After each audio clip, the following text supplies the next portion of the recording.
Okay guys, we are gonna go over a Taylor series generated by a function at something other than 0 now.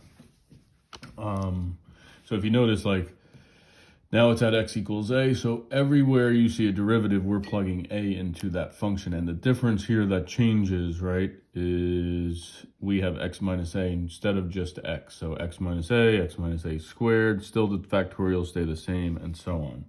I want to go back to the tangent line approximation and just show you like where this formula is being generated from and when we already have used it. So we did this before, okay? We found what, like if this was our function f of x, we found what f of 1 would be our a value, So f of 1 in this case would be 2, okay? So we already have that. And remember, this is like your point. What do you need? For the tangent line, a point and a slope. And we did the same thing. We would find the derivative, and then we plug in 1, right? And we've got 3 here, and this would be our slope. So we have a point and a slope. And we would write our equation that looked like this, like y minus y1 equals mx minus x1, right? So our point was x1, y1. So in our case, 1, 2 would be the point, and 3 would be the slope. So we would get something that looked like this.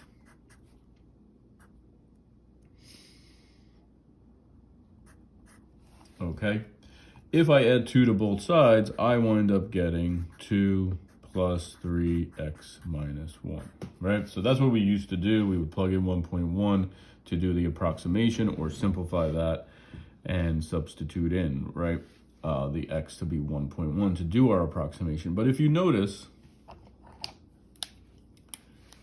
right up here is this notation, because we have f, that 2, where do we get that 2? That was f of 1, all right? Plus, where do we get the 3? We did the derivative at 1, so f prime of 1, and then it was x minus 1. And again, because we're doing our approximation at 1, notice our approximation at x equals a is here, a is here, a is here. F of 1 was 2, f prime of 1 was 3, and then x minus a was 1. And this is where you're getting that start. Really, we've done a Taylor series before with just a first order. Now, if you had to approximate, we could finish this off and approximate and do f of 1.1 would be, now I'm just going to plug it in here, 2 plus 3, 1.1 minus 1.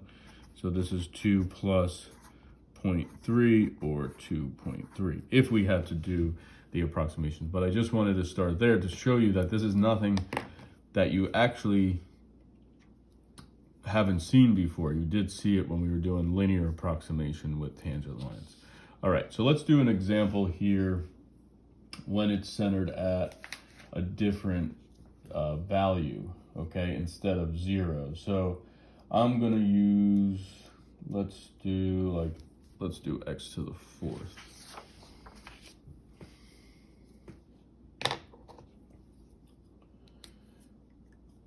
Oh no, let's do something cool. Let's do like 1 over x, right?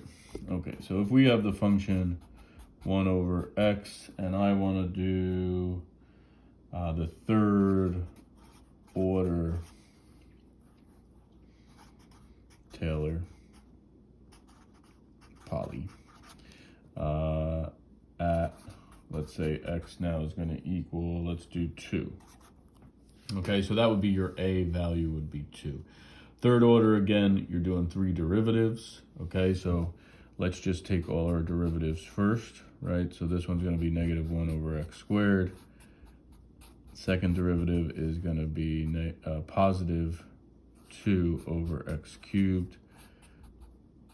Third order is what we need, is going to be negative 6 over x to the 4th. Okay, and let's plug in 2 for all of these. So f of 2 would be 1/2. F prime of 2 is going to be negative 1/4. F double prime of 2 is going to be 2 over 8, or 1/4 again. And f the third derivative at 2 would be negative 6 over 16. And we would wind up getting negative 3/8, right? Negative 3/8, okay? So now, because it's centered at 2, things change a little bit. If we go back to our formula here, notice everything is the same except, you know, now we have this x minus a in there. So you don't want to forget the x minus a. And really, you know what a is. A is going to be that 2 that we have. So it's going to look like this. So our polynomial third order centered at 2 will look like 1/2. So I'm getting that from here. Minus 1/4 x minus 2 now instead of just the x. And then plus, right, 1/4 x minus 2 squared, and you're still dividing by 2 factorial. And then the last one is minus 3/8 x minus 2 cubed over 3 factorial. So we could clean it up a bit if you want to say 1/2 minus x minus 2 over 4 plus x minus 2 squared over 8, where I'm just multiplying those two together, and minus x minus 3 to the third over, this would wind up being 16 because this is 6 times 8 is 48, and then you have 3 over 48, which becomes 1/16. So I'm going to write that as 16. And that would be your third order polynomial centered at 2 this time. If you had to, we could approximate some things around 2. Remember, when we were back to tangent line, you only want to approximate things that are close to where you drew the tangent line from. So things that are close, and it works the same way. Since this is a third order, right, we are going to pick, it's probably going to be a better estimate than if we had the first order, but if we pick numbers like 2.2, 1.9, those are numbers that you could use this Taylor polynomial to approximate values for this function. Okay, hopefully that